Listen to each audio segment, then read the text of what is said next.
8 galactic cycles before Vorshan sat in that cantina telling his story. The planet Haven's Reach was one of the quietest places in the outer spiral. It was a green and blue world, a little smaller than Earth, with rolling plains, dense forests, and wide rivers that caught the light of its yellow sun and turned it into gold. It was not a wealthy planet. It was not strategically important. It was simply a good place to live, and that was exactly why people had come there. The colony had been established 11 years earlier by a group of settlers from Earth who wanted something simpler than life in the crowded inner systems. They built a small town in a river valley, set up farms and mining operations, and slowly grew to a population of about 12,000. They had a school, a market square, a medical clinic, and a single orbital defense satellite that was more of a formality than a real weapon. Nobody expected trouble this far out. The man who ran the colony was named Greg Lawson. He was in his early 40s, with thinning brown hair, glasses that he was always pushing up his nose, and the kind of patient, steady voice that made people trust him. Before coming to Haven's Reach, he had been a school teacher in a place called Ohio on Earth. He had taught history to teenagers for 12 years. He had come to the colony because his wife Claire had dreamed of starting a medical clinic somewhere it was truly needed, and because he believed that building a community from scratch was the most important thing a person could do. Claire Lawson was a doctor, calm and practical, with dark hair she kept tied back, and hands that never shook no matter what was happening around her. She ran the colony's only clinic, with 3 nurses and a small supply of medical equipment that she was always trying to stretch further than it was meant to go.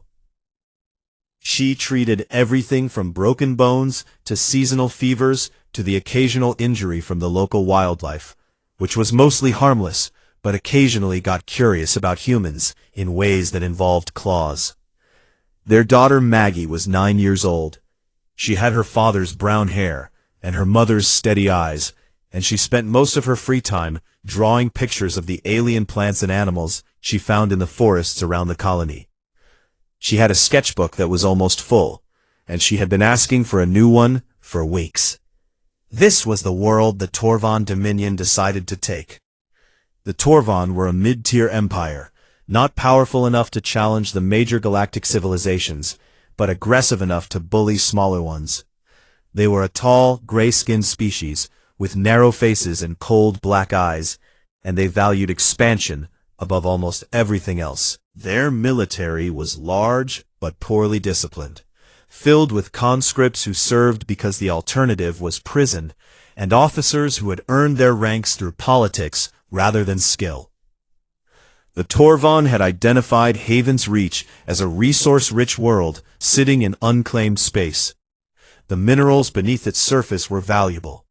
The location was useful as a forward base, and the only thing standing between them and ownership was 12,000 humans with no military and 1 old satellite. Overseer Renax was given command of the operation. He was a career officer with a long record of successful occupations against species that could not fight back. He had 40 warships under his command and roughly 8,000 ground troops. He considered the mission to be beneath his talents. He expected to be done before dinner. The orbital defense satellite detected them and sent an automatic alert to the colony below. Greg Lawson was in his office when the alert came through. He read it twice, because the first time he did not believe it. Then he ran to the communications center and tried to make contact with the incoming ships. Renax did not respond to his hails. The satellite was destroyed in a single volley. It came apart in a flash of light that was visible from the surface, a brief second sun that flared and died. The colonists watched it from the streets of their town, with their hands over their mouths and fear in their eyes. Greg sent a distress signal on every frequency available. He identified the colony, reported the incoming fleet, and asked for any help that could reach them. His voice was steady, but his hands were shaking as he spoke. He was a teacher. He had never dealt with anything like this. But the people of Haven's Reach were looking to him, and so he stood in front of the transmitter and did the only thing he could do, which was to ask the universe for help and hope that someone was listening. The Torvon landing ships came down like a gray rain. They touched down in the fields around the colony, crushing crops and scattering livestock. Soldiers poured out in their dark armor, weapons raised, shouting orders in a language the colonists did not understand. Within an hour, the town was surrounded. Within 2 hours, the colonists had been herded into the central square and told to sit on the ground with their hands visible. Renix had given orders for a clean occupation. He wanted the colony intact, the mining infrastructure undamaged, and the humans compliant. But his soldiers were not the kind of troops who followed orders carefully. Many of them were conscripts who had been told that humans were weak and harmless, and some of them decided to test that claim. The violence started small. A soldier shoved a man who was not moving fast enough. Another kicked over a food stall and laughed when the owner protested. A group of troops broke into homes along the main street and began taking anything that looked valuable.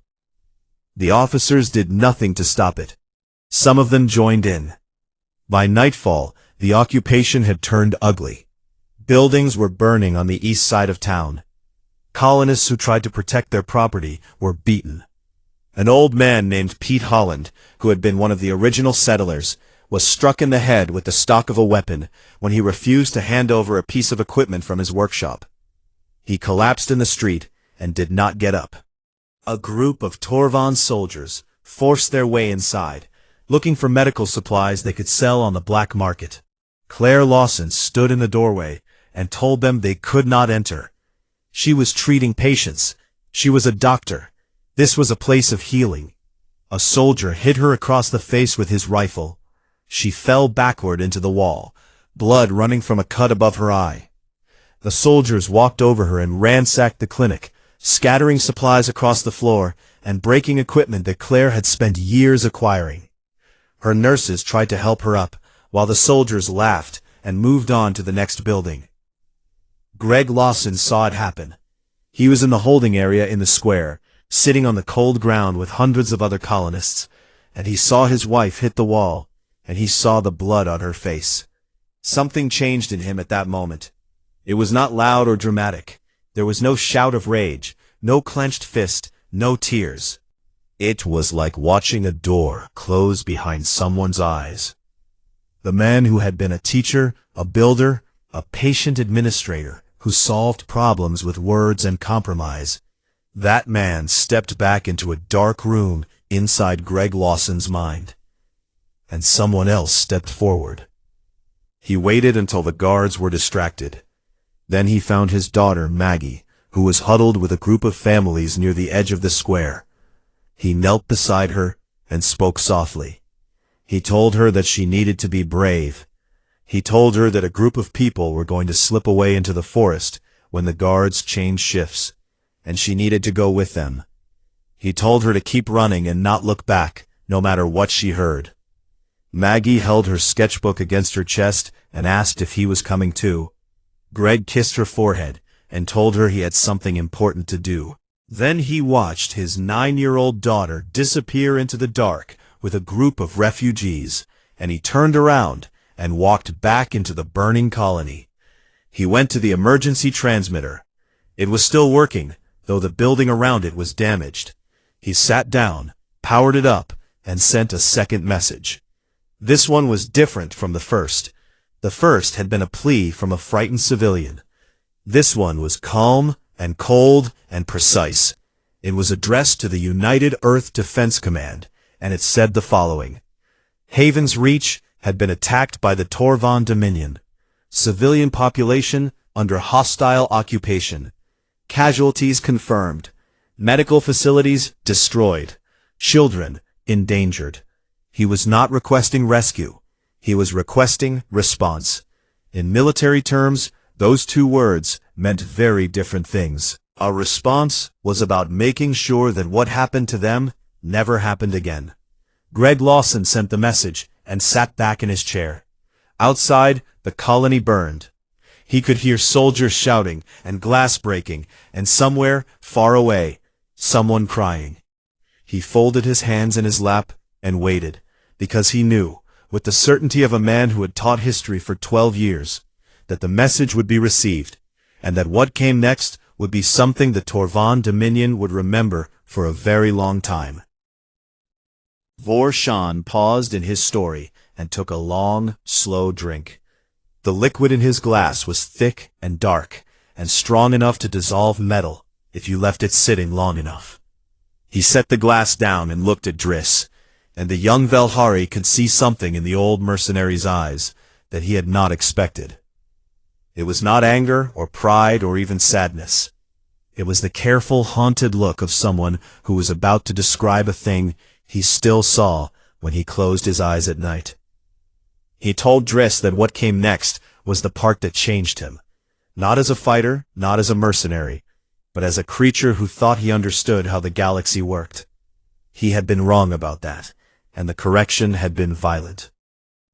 Greg Lawson's transmission reached the United Earth Defense Command relay station in the Kepler corridor at 14 minutes past midnight, Earth Standard Time. The station operator flagged it as a Priority 1 distress call and routed it directly to the Regional Command Center on Arcadia Station. Within 30 minutes, it had reached the desk of Fleet Admiral Donna Hale. Donna Hale was 53 years old.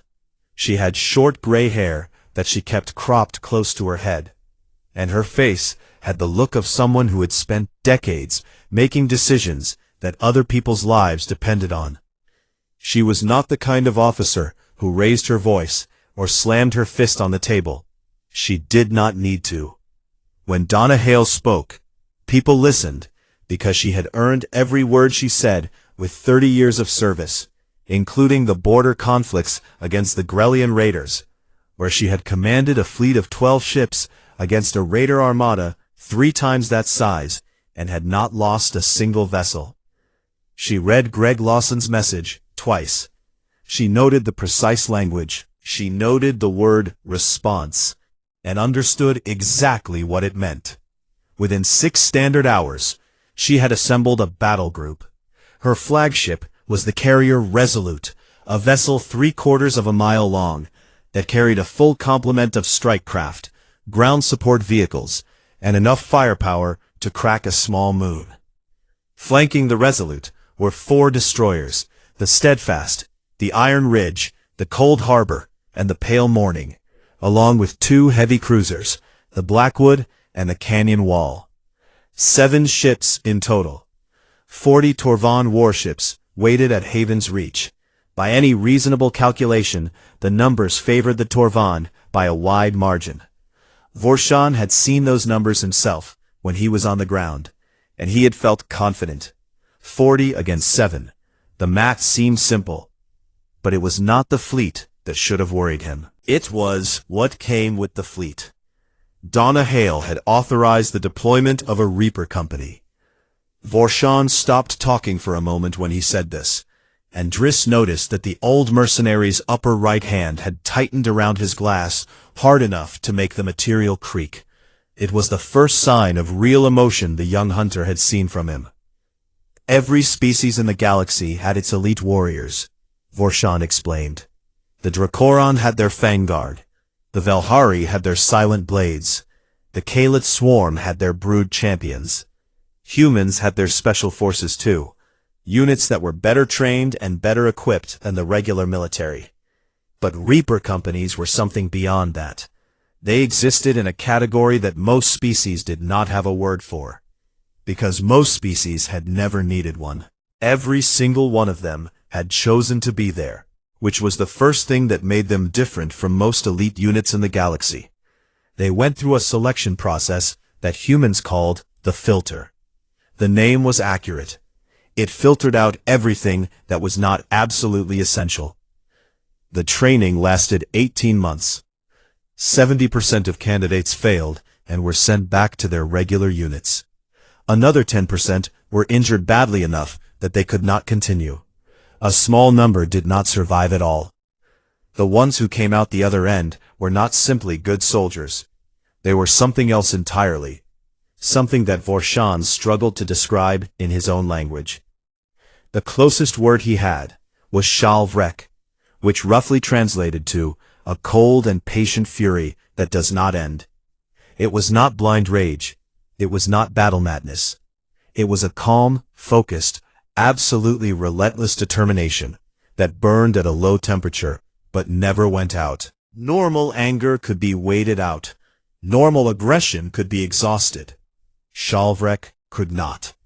It simply continued, day after day, without rest, without hesitation, without mercy, until the job was done. The Reaper Company assigned to Haven's Reach was the fourth company, known by their call sign, Gravestones. They were 60 soldiers. Their commanding officer was Lieutenant Commander Danny Voss. Danny Voss was 34 years old. He was of average height for a human male, with sandy brown hair, a lean build, and a face that could have belonged to a friendly neighbor or a local shopkeeper. He did not look intimidating. He did not carry himself with the swagger that many elite warriors adopted. He was quiet, polite, and had a habit of smiling in a way that was perfectly pleasant, until you realized that the smile never quite reached his eyes. People who had served with him said that the smile got wider right before things got very bad for whoever he was smiling at. His second-in-command was Sergeant Major Katie Price. She was 31, stood barely 5 feet and 5 inches tall, and had red hair that she kept in a tight braid. She weighed perhaps 130 pounds. Among the species of the galaxy, she would have been considered tiny and fragile. 2 years before Haven's Reach, during a training exercise that went wrong on a jungle world, she had dragged a wounded squadmate who weighed twice her body weight through 4 miles of hostile terrain while fighting off predatory animals with a combat knife.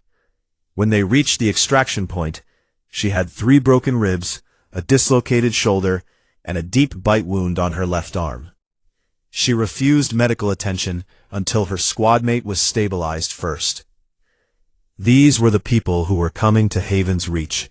60 of them. 60 quiet, patient, and absolutely certain human beings who had spent years being forged into something that the galaxy had not yet learned to properly fear.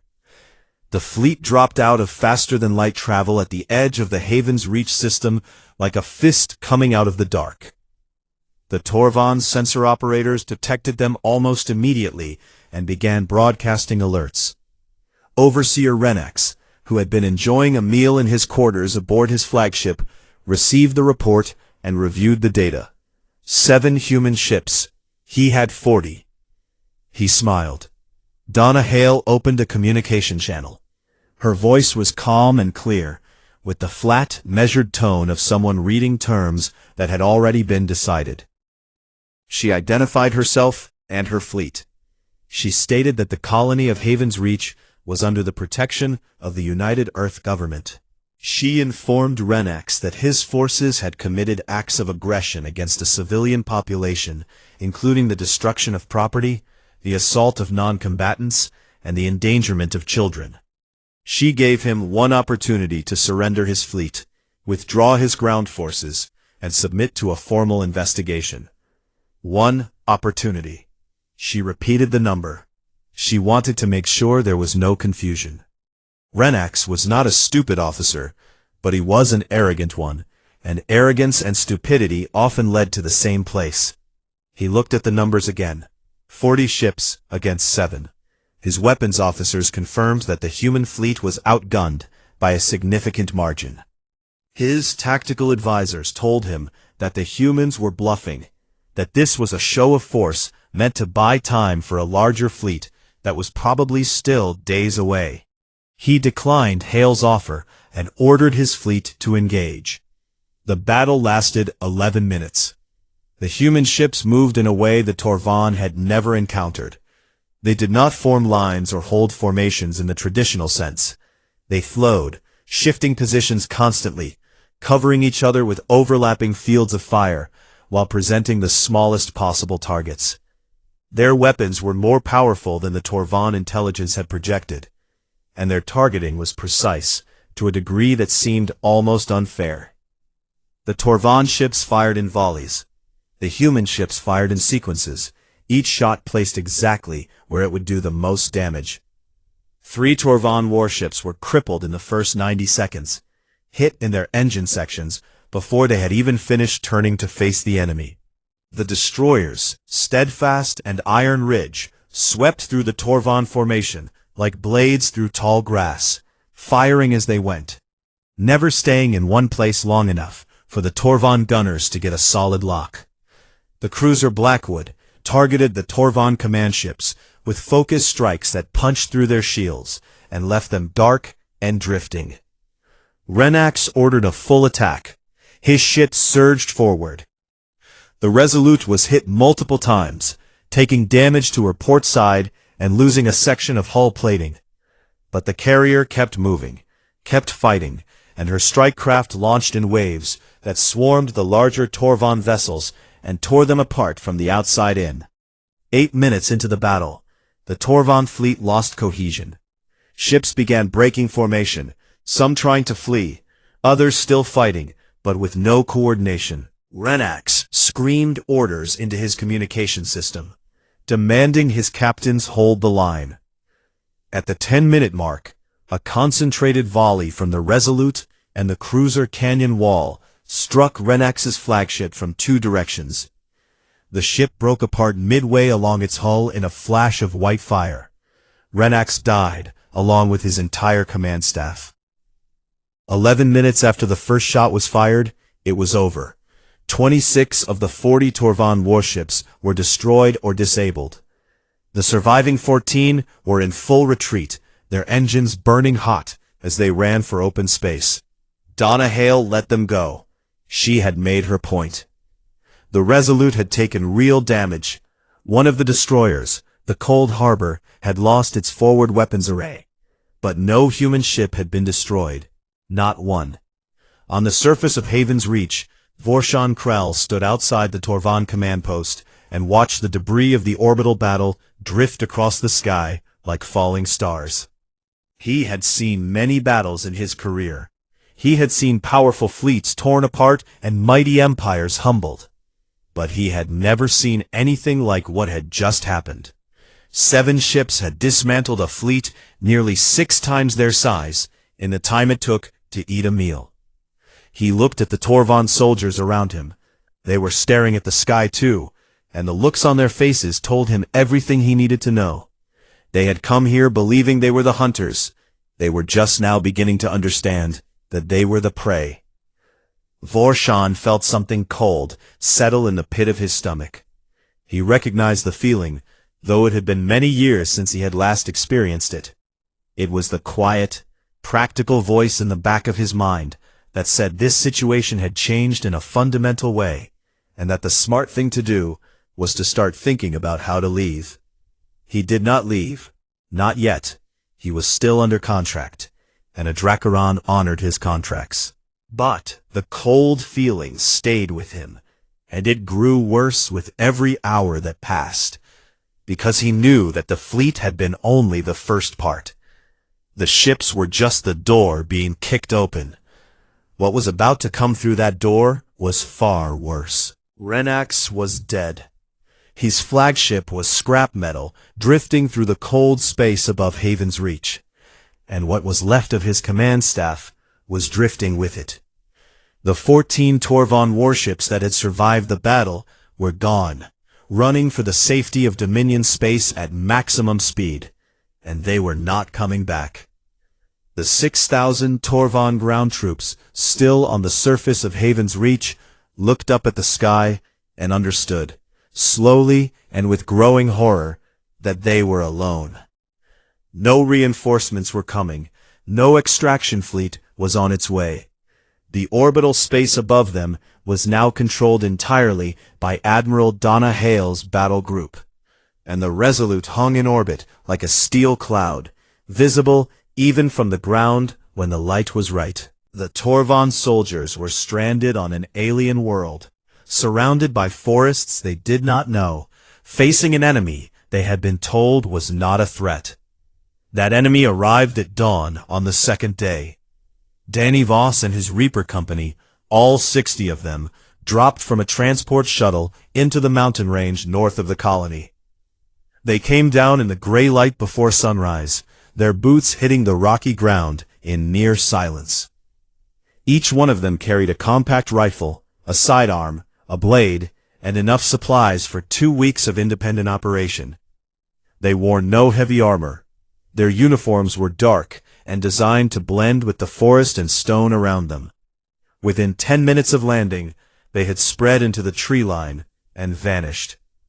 6,000 Torvon soldiers against 60 humans. Driss, still listening in the cantina on Crimson Drift, interrupted Vorshan at this point. 60 soldiers could not fight 6,000, no matter how well trained they were. It was not a battle. It was a rounding error. Vorshan looked at him with those deep orange eyes and said nothing for a moment. Then he continued. The Torvon commander on the ground, a colonel named Siobhan, who had inherited command after Renix's death, was not a fool. He recognized that his situation was bad. He pulled his forces back into the colony, established defensive perimeters, set up sensor arrays, and posted sentries in overlapping patterns around the entire settlement. He fortified the key buildings and placed his best troops at the most vulnerable points. He was preparing for a siege, and by standard military thinking, his preparations were sound. For 3 days, nothing happened. The sentries watched the tree line. The patrols swept the surrounding area.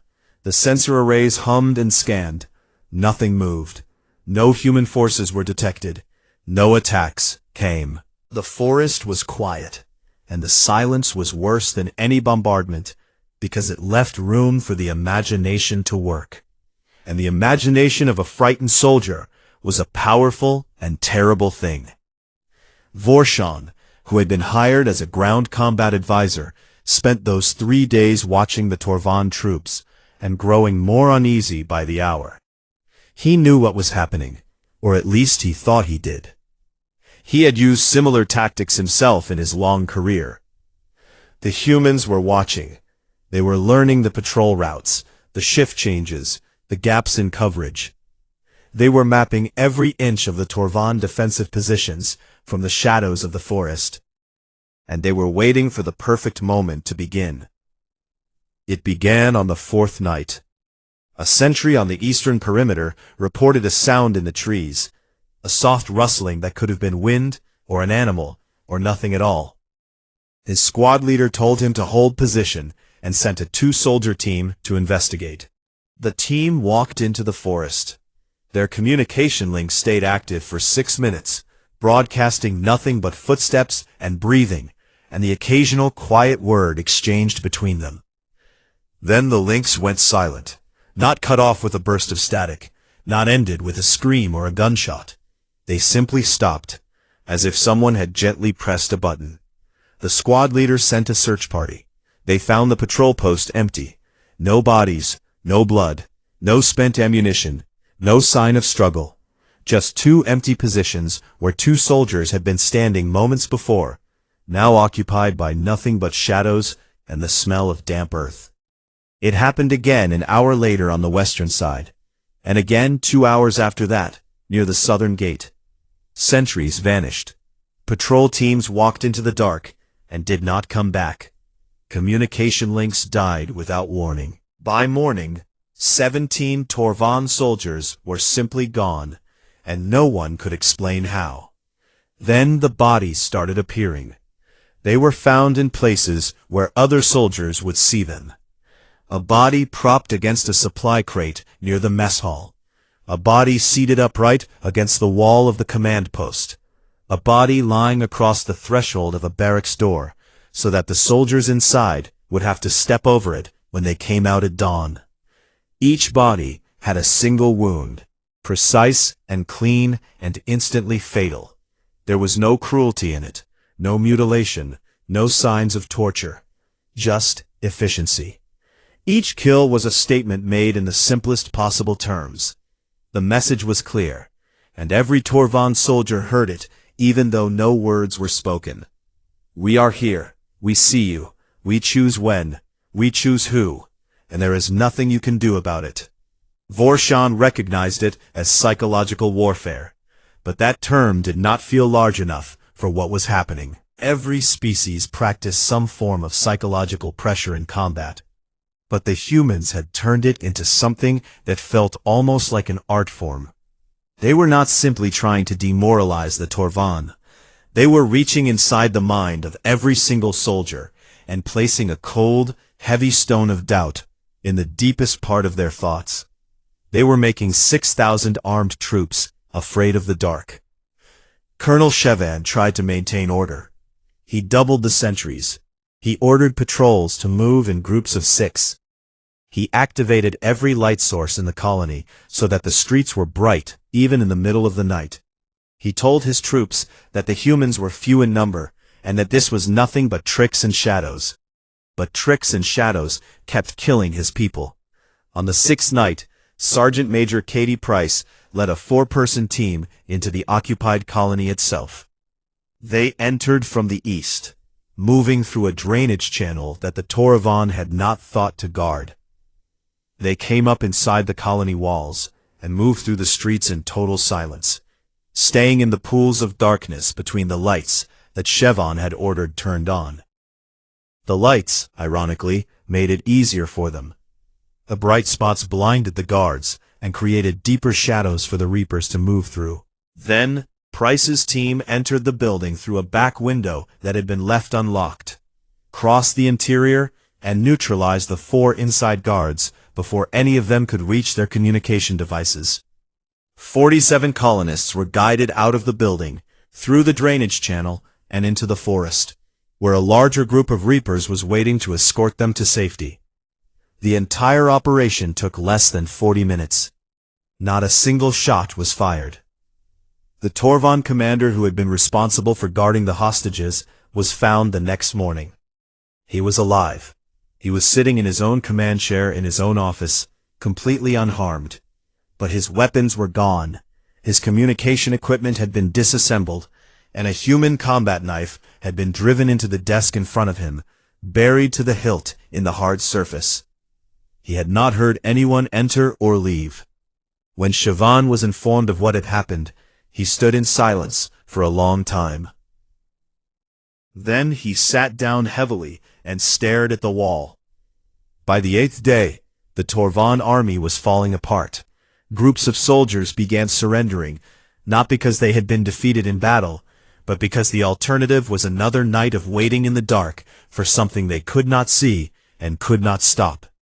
They dropped their weapons and walked toward the human lines with their hands raised and their eyes wide. Some of them were shaking. Some of them were weeping openly. One group of conscripts surrendered to a single Reaper scout who was barely half their size, because she was the first human they found, and they wanted it to be over. Vorshan watched all of this from inside the colony, and made his decision on the 9th day. His contract with the Torvan had specified ground combat advisory services for the duration of the occupation. The occupation was effectively over. The Torvan had lost control of the situation so completely that continuing to advise them was like trying to teach swimming to a creature that was already at the bottom of the ocean. He was under no obligation to stay, and staying meant being on the wrong side of something that he wanted no part of. He found a small shuttle in the Torvan supply depot. It was a transport vehicle, not armed, but it had a working engine and enough fuel to reach the nearest neutral station. He powered it up and ran through the pre-flight checks, and he was reaching for the door control when he realized he was not alone. Danny Voss was standing at the base of the shuttle ramp. He was alone. No backup, no squad, no visible weapons, though Vorshan was certain the human was armed in ways that were not obvious. Voss stood with his arms folded across his chest, and that quiet smile on his face, the one that did not reach his eyes. Vorshan's hand moved instinctively toward the blade at his hip. He stopped himself. Starting a fight with this particular human, in this particular moment, was not something his survival instincts were willing to let him do. Voss spoke in a calm, friendly voice, like a man making conversation at a social gathering. He told Vorshan that the mercenary was free to go. Earth had no contract with him. He was not their enemy, and they had no reason to hold him. This was between the Torvan and the people of Haven's Reach. Then the smile changed, just slightly, and the friendliness drained out of it, the way color drains from the sky at sunset. Voss told Vorshan that he wanted him to remember something. He wanted the mercenary to remember what had happened here. He wanted him to carry this story to every cantina, every warlord's court, every mercenary guild and pirate den in the galaxy. He wanted Vorshan to tell everyone he met what happened when someone hurt the people that humans loved. Vorshan looked into the humans' eyes. They were pale blue and perfectly steady, and what he saw in them was not rage. Rage burned hot and burned out. What he saw was something colder and deeper and infinitely more frightening. It was certainty. The absolute, unshakable knowledge that Danny Voss would walk through fire, cross the length of the galaxy, fight any creature alive, and never stop, never rest, never hesitate, to protect the people he was responsible for. It was not a threat. Threats could be empty. This was a promise, and it was written in something more permanent than words. He sealed the door, lifted off from Haven's Reach, and pointed the nose of the ship toward open space. He did not look back. He did not need to. The image of a quiet human standing at the bottom of a shuttle ramp, with a smile that held the weight of absolute conviction, was already burned into his memory as permanently as any scar he carried on his body. He flew in silence for a long time, and the cold feeling in his stomach did not go away. The cantina on Crimson Drift had grown quieter while Vorshan talked. Not because anyone had left, but because the tables closest to his booth had stopped their own conversations, one by one, as his voice carried through the dim room. A Grellian smuggler at the next table was pretending to read a datapad, but his eyes had not moved in 15 minutes. A pair of Kalith traders near the bar had turned their chairs slightly in Vorshan's direction. Even the bartender, a scarred old creature of a species Vorshan did not recognize, had stopped wiping glasses and was simply standing there, listening. Vorshan noticed none of them, or if he did notice, he did not care. His attention was on Driss, who had not moved, had not spoken, and had not touched his drink in a very long time. The young Velhari's scales had gone pale, shifting from their usual bright green to a washed-out gray that among his species was a sign of deep unease. His eyes were wide and fixed on Vorshan's face, as though he was watching something terrible unfold in the reflection of the old mercenary's gaze. Vorshan finished the last of his drink and set the empty glass on the table with a quiet click. Then he told Driss the rest of the story, because a lesson was only useful if it was complete. After the Torvan ground forces surrendered, which took a total of 11 days from the first night of disappearances to the final group of soldiers laying down their weapons, Admiral Donna Hale brought her fleet into low orbit and began landing support ships. Medical teams came first, dozens of doctors and nurses with supplies that made Claire Lawson's lost equipment look like toys. They set up field hospitals in the open ground outside the colony and began treating the wounded colonists. Engineers came next, with construction equipment and building materials, and the kind of calm, organized energy that humans seem to carry with them into every disaster. The colony of Haven's Reach was rebuilt in 3 months, not patched together, not temporarily repaired, but properly rebuilt from the ground up. The streets were repaved, the damaged buildings were torn down and replaced, the farms were replanted with seed stock brought from Earth. New mining equipment was delivered to replace what the Torvan had destroyed. A proper defense grid was installed in orbit, not the single old satellite that had been there before. but a network of platforms capable of holding off a fleet 10 times the size of what Renax had brought. Claire Lawson's clinic was the first structure restored. It was larger than the original, with better equipment, more beds, and a staff that had doubled in size thanks to volunteers from other human colonies who heard what had happened and came to help. Claire herself was back at work within a week of the liberation, the cut above her eyes still healing, her hands as steady as they had always been. When asked by a reporter from an inter-system news outlet how she felt about the Torvan soldiers who had attacked her clinic, she said that she was a doctor, and that her feelings about the people who hurt her were less important than the people who still needed healing. It was the kind of answer that made humans difficult to understand and even more difficult to hate. Greg Lawson went back to his work as colonial administrator. He organized the rebuilding efforts with the same patient, methodical approach he had once used to plan school lessons. He attended meetings, reviewed construction schedules, resolved disputes between colonists and military personnel, and handled the endless paperwork that came with being the official representative of a community that had just survived something terrible. People said he was the same as he had always been, steady, reliable, always willing to listen.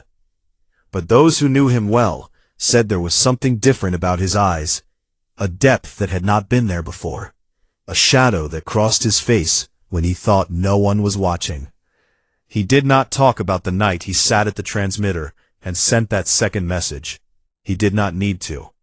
Everyone on Haven's Reach knew what he had done, and they understood that some things did not need to be spoken aloud to be remembered. Maggie Lawson was found on the 12th day. She was in the forest, 4 miles from the colony, with a group of 11 refugees who had been surviving on stream water and the edible plants that one of the settlers knew how to identify. Maggie was thin, tired, dirty, and still clutching her sketchbook against her chest. She had not let go of it the entire time.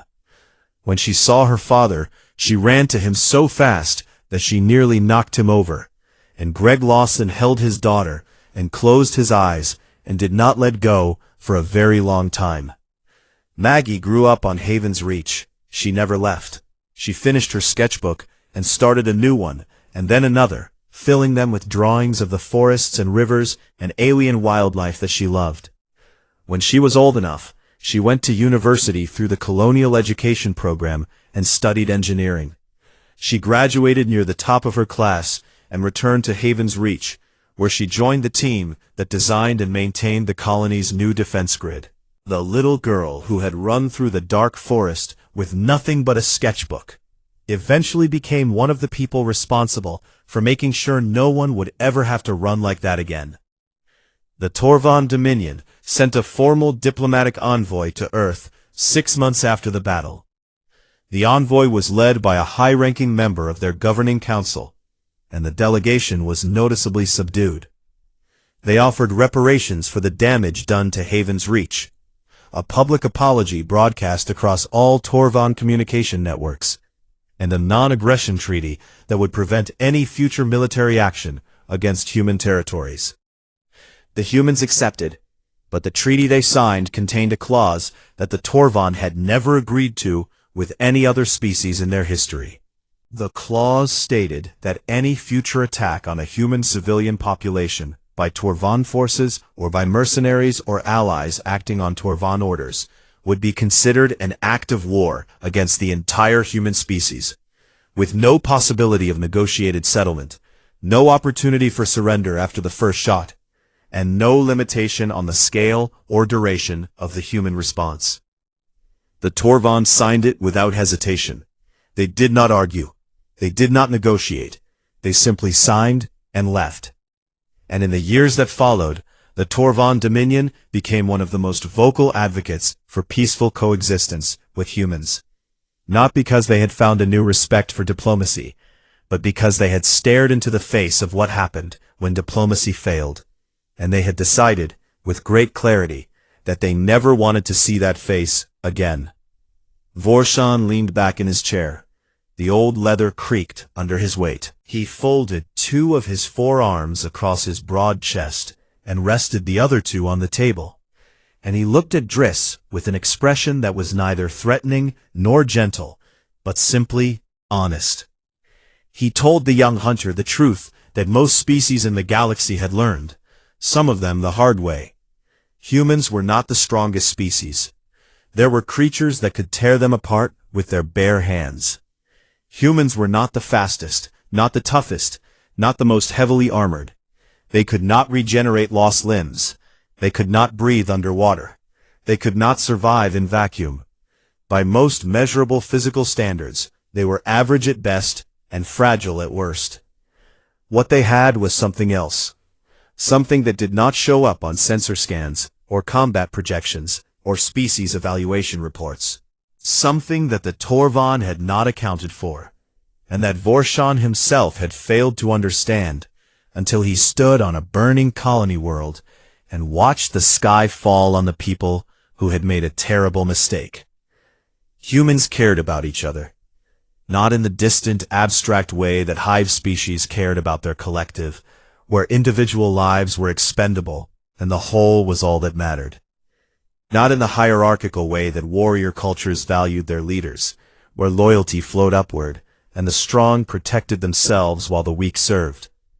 Humans formed bonds that went in every direction, up and down and sideways, between parents and children, between friends, between neighbors, between strangers who shared nothing except the simple fact of being human.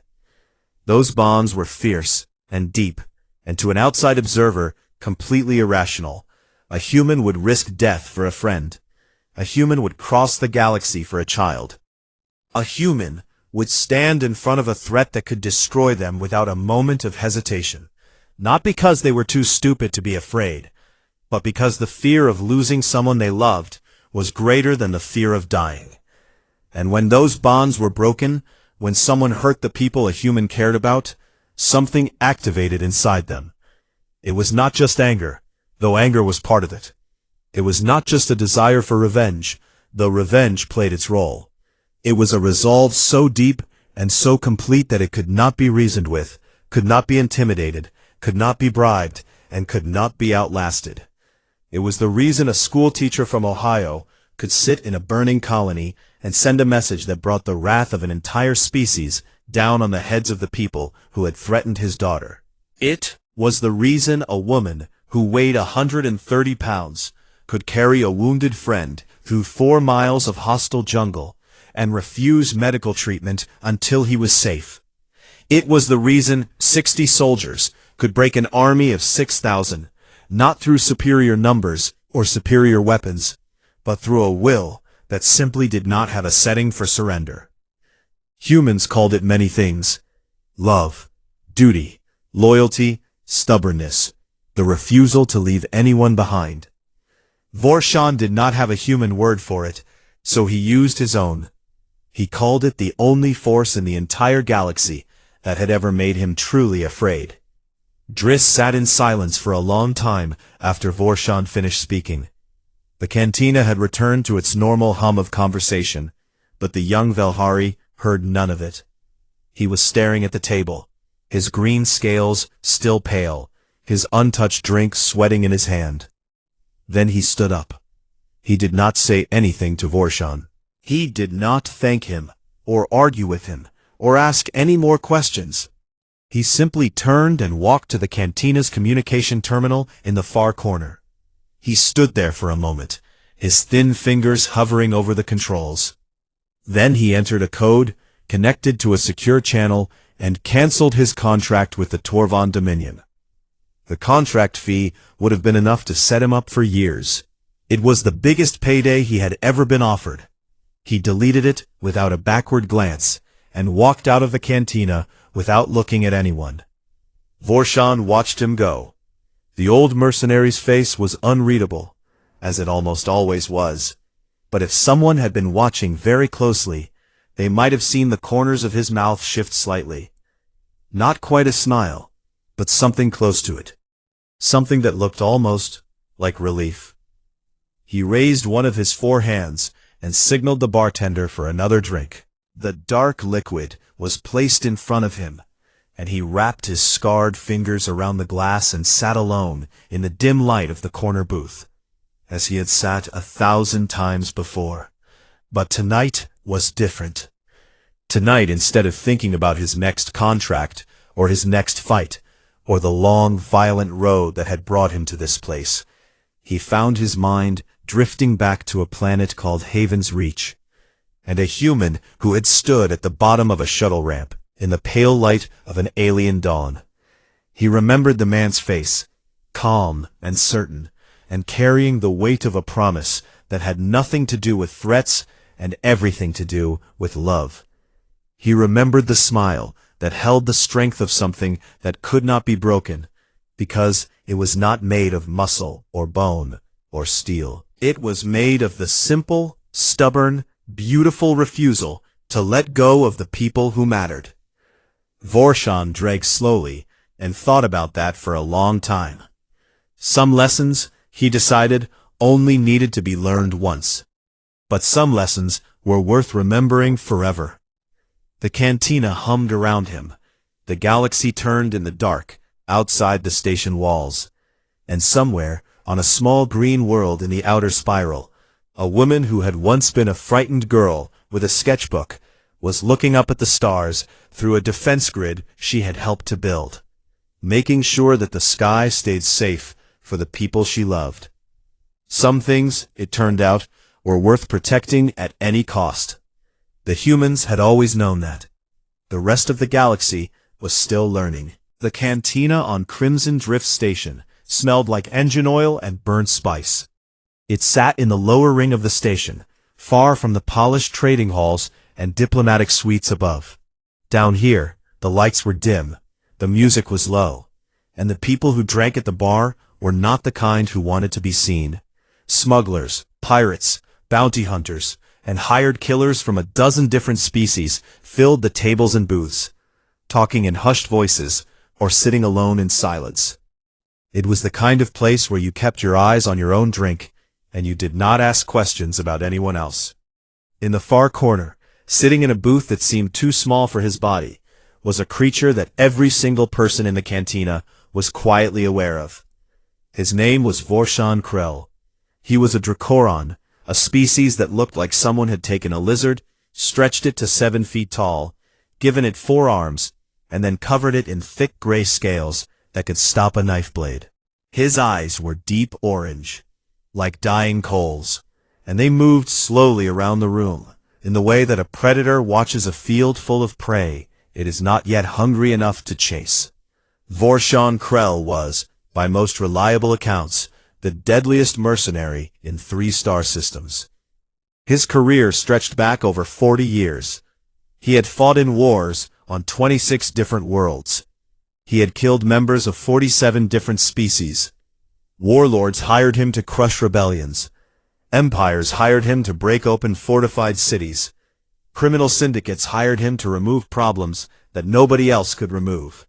He charged enormous fees, and he was worth every unit of currency, because when Vorshan Krell took a contract, the contract got done. He sat alone as he always did, with a glass of something dark and strong in one of his 4 hands. The other 3 hands rested on the table, perfectly still. He did not fidget. He did not tap his claws. He simply sat and watched and waited, because that was what predators did. The young Velhari who approached his table was either very brave or very stupid, and in Vorshan's experience, those 2 things were often the same. The Velhari were a slim, scaled species, smaller than Dracorans, but quick and agile. This one was young, probably no more than 15 cycles old, with bright green scales and the kind of eager shine in his eyes that said he had not yet seen enough of the galaxy to know what he should be afraid of. His name was Driss, and he carried a plasma blade on his hip that still looks new. Driss stopped at the edge of the table and waited. That at least showed some manners. You did not simply sit down at Vorshan Krell's table without permission. People who did that tended to lose fingers. Vorshan looked at him for a long moment, then gestured with one of his lower arms toward the empty seat. Driss sat down quickly, like a student called to the front of the class. He explained himself in a rush of words. He had just taken his first major contract.